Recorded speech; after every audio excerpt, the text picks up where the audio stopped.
Good morning, Sugar Bear and Lamali. Lamali is off today, but I have my friend All Day Wes here. Good morning, Wes. Greetings. It is Community Corner. You know, we always love to feature people in this community doing so much good work and giving back. Today we have two special guests.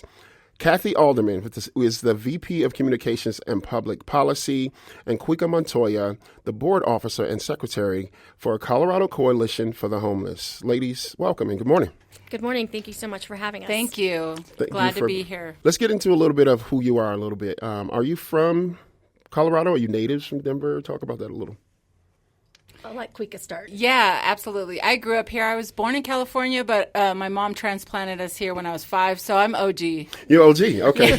So you know the city forwards and backwards. Yes, I do. That's beautiful. Okay, what about you? And I actually grew up in the state of Georgia and spent some time in New Orleans before spending just a couple of years in Ohio and moving here in 2003. Nice. So along those lines, what does it mean to live in this community and kind of give back to what you're doing? We'll get into your mission work in a little bit, but what is it like and what does it feel like to be able to be here, live here, and give back to this community? I love Colorado. When I moved here for a job opportunity and some relationship stuff. And when those things changed, I decided to stay because I love the state of Colorado. I really love the Denver area. And more than anything, I love the work I get to do, which is really based in social justice work and that I think is really important and just pulls at my heart. I love that. What about you, Kwika?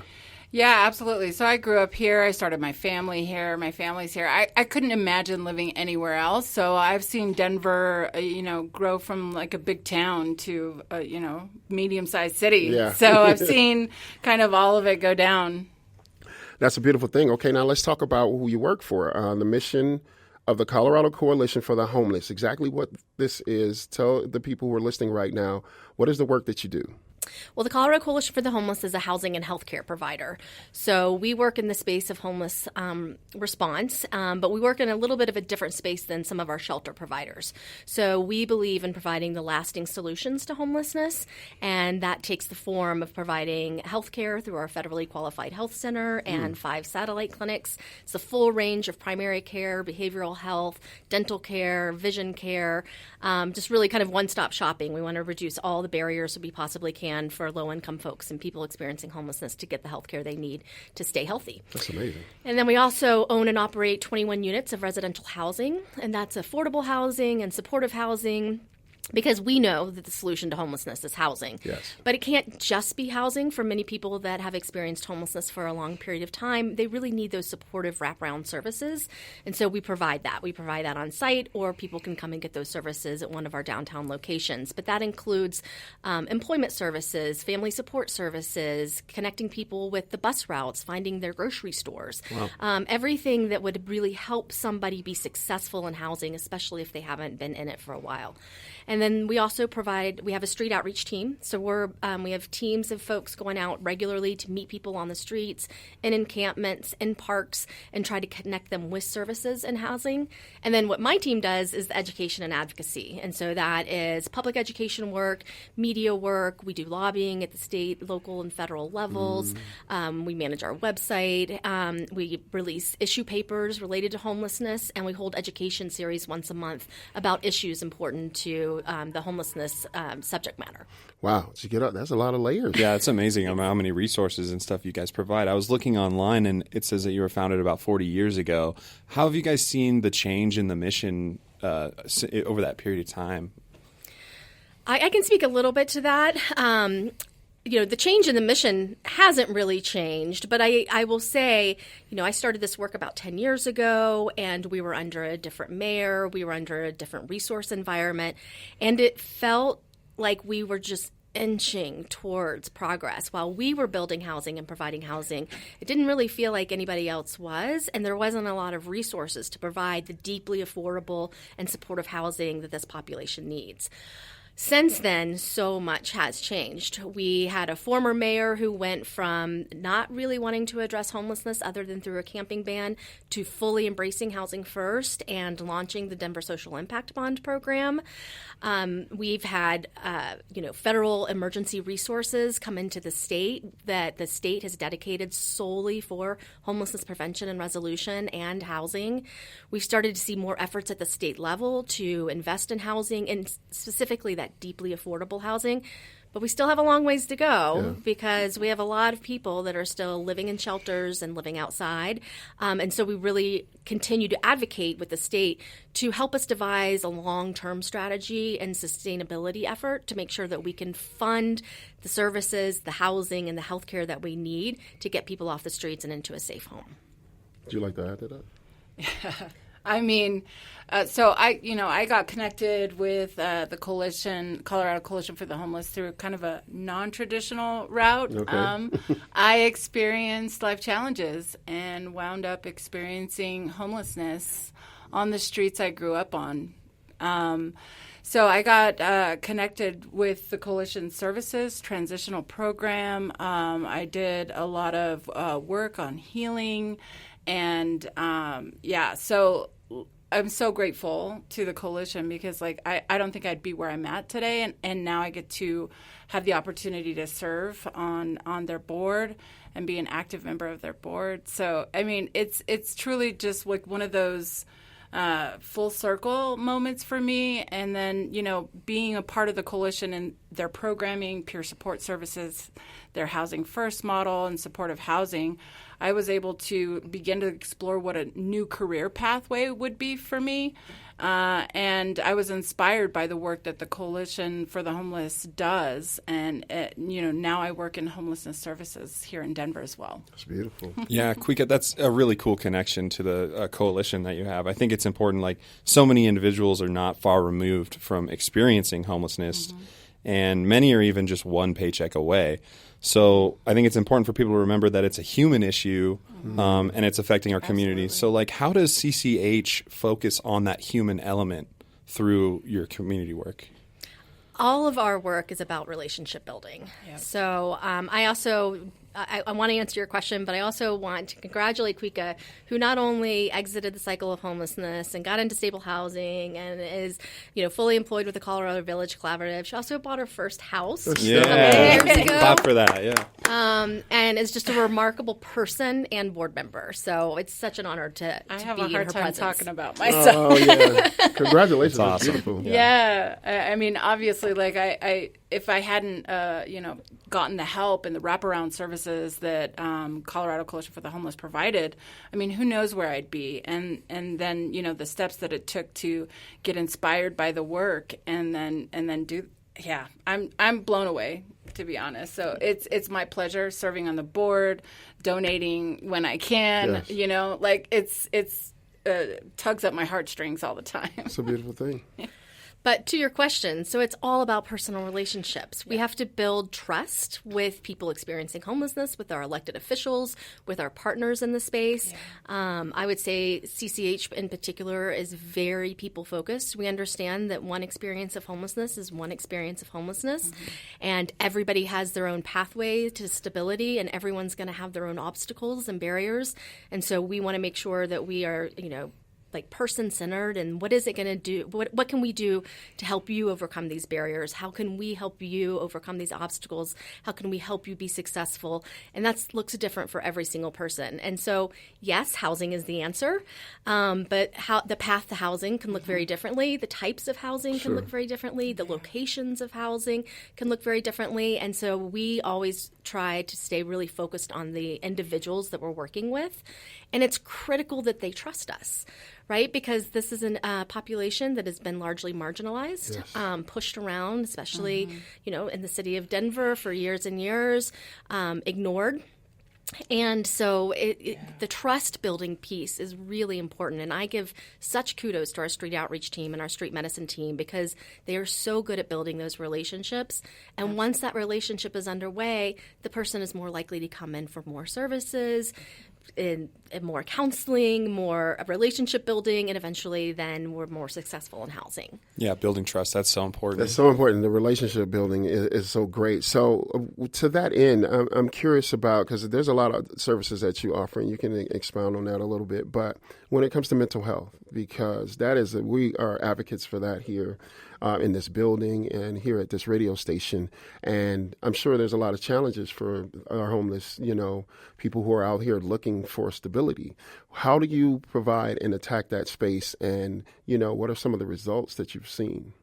Do you want to talk about any of your personal? Yeah, I would say, it's a fully integrated service. Pretty much every one of their locations has an access point to mental health care. And I would say, as importantly, the education and the advocacy that CCH does also helps to break down that stigma. Like coming from experiencing homelessness, feeling, like nobody sees you, the eye contact doesn't happen, the glares, the shouting to go away or go somewhere else, it can really tear down somebody's, personhood. I would say just the experience of homelessness in itself is fully traumatic, and that doesn't take into account any prior traumas of somebody experiencing before they experience homelessness, and then unfortunately some things happen that are traumatic on the street. Sure. So it's so important, the work that and the access that CCH provides, because to even begin to peel the layers of that onion. I mean, it took me a full year before I felt like ready to enter the workforce. So if I hadn't been able to really work on just the things the pieces to my puzzle, I had to figure out where they were and how to fit them into my, how they fit into my life. And, the CCH providing that access. And it was in my building. I just had to take an elevator ride down, and it was right there. So that ease of access, the connections, people offering it left and right, and the stellar training that they provide, the behavioral health clinicians is impeccable, because, to be able to work with somebody and just center them first, it's such a powerful tool. And I think CCH does a great job. And then the advocacy and education, obviously, lowering those stigmas. Yeah. The education. We have a long way to go still, too. Oh, yeah. There's a lot of work to be done, Yeah. For sure. And I just wanted to share just a little story about me again. Years ago from Sacramento, I moved here, gave a homeless person the socks off of my feet because they needed socks. And then that sparked a sock drive that I did annually for 5 or 6 years. But it brought awareness, right, to the situation that they're in. Socks is one of the most needed things for our homeless people because they walk from place to place, so on and so forth. But it made me aware of what, just a little bit of the circumstances that they have to endure. And add in mental health and all of the other things, like you said, the trauma that they experience on the streets. So it made me have this sensitivity, and I'm endeared by your work and what you're doing, because a lot of people, I don't think they put on socks every day. That's just one example.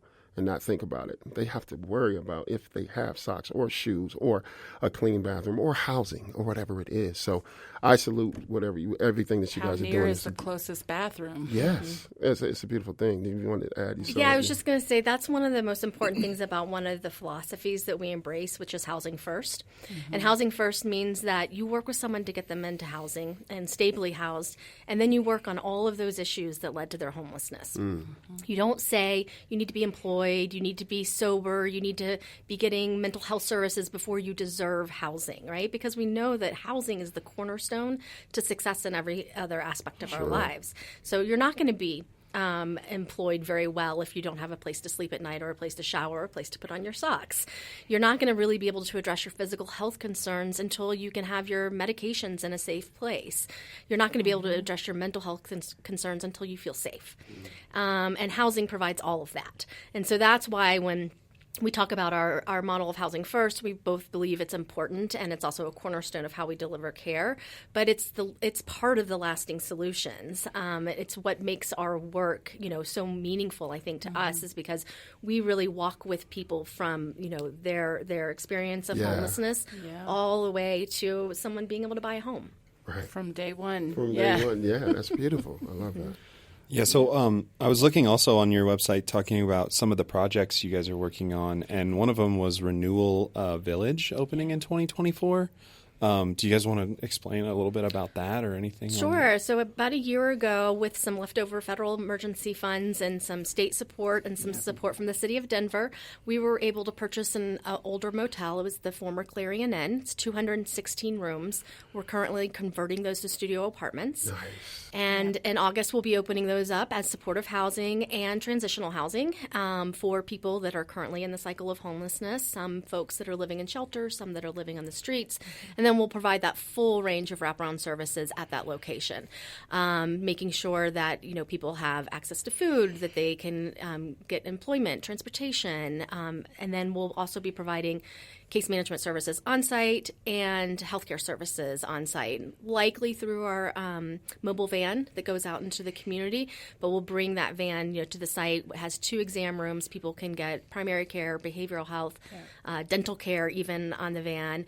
And we really see this as a model that we are replicating. In 2019, we also converted another old motel into studio apartments. Mm-hmm.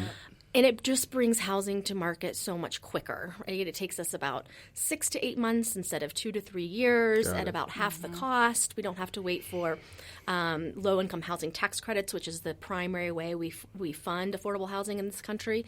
And so we think it's a best practice, but we're still working out, all of the details in terms of like how these sites are run, what kind of staffing you really need, because it is so new. Yeah, and ultimately it's just, to try and help out as much as possible. I would say I joined the board in 2019 when they undertook the first project, Fusion Studios, and I was just blown away. I was like, this is amazing. So when this other hotel came around and we were able to piece together the money for it, it's like, yes, keep doing it, That's and I beautiful. think, the city of Denver was inspired by the work that CCH is doing, and they've now purchased 1 or 2 hotels, that they're going to convert. Okay, so for all our listeners out there now, let's give them the pertinent information. How can they get involved? What's the procedure to, get involved and get some of these programs and they get aid and help? So walk them through, give them the details where they can call, reach out, email, whatever it is. Sure. I mean, the best way to get up-to-date information, because obviously our service hours do change sometimes, is to go to our website, and that's coalition.org. And we try to keep that updated as frequently as possible. Also following us on social media. I know that sounds kind of silly for like appointments and stuff, but we are on Twitter, on Instagram, on LinkedIn and Facebook at the handle at Co-Coalition. And so we always make announcements about like if we're going to be closed or if our hours have changed or, because of weather, we may not be able to open on time or something like that. We have walk-in services available for folks that are just looking for basic resources. Again, those days can change sometimes. And we also can take walk-in appointments at the Stout Street Health Center, which is just on Stout Street right at 21st. Nice. That's our main healthcare facility, but like I said, we also take our healthcare services out into the community. So if you are a person experiencing homelessness and you're staying in a shelter or you're staying in a micro community, it's very likely that our mobile van will be coming to your location sometime during the week, and the operators of those sites should know which days. And then our street medicine team is really the team that is, finding the folks that sometimes don't want to be found, that might be in small encampments, living in alleyways or in parks, and trying to make sure, that their healthcare needs are being taken care of. I love that. Thank you so much for sharing this information. Give them the website one more time, please. www.cocoalition.org. Okay, cool. And if you know someone who, could benefit from these services, please make sure you reach out to them. And you guys can welcome here anytime to talk about this. Thank you for doing this great mission work in this Denver community. Thank you for that. Yeah, thank you so much. Great to talk with you and get to know you better, too. Quika and Kathy, thank you. It's Community Corner right here on 104.7 The Drop.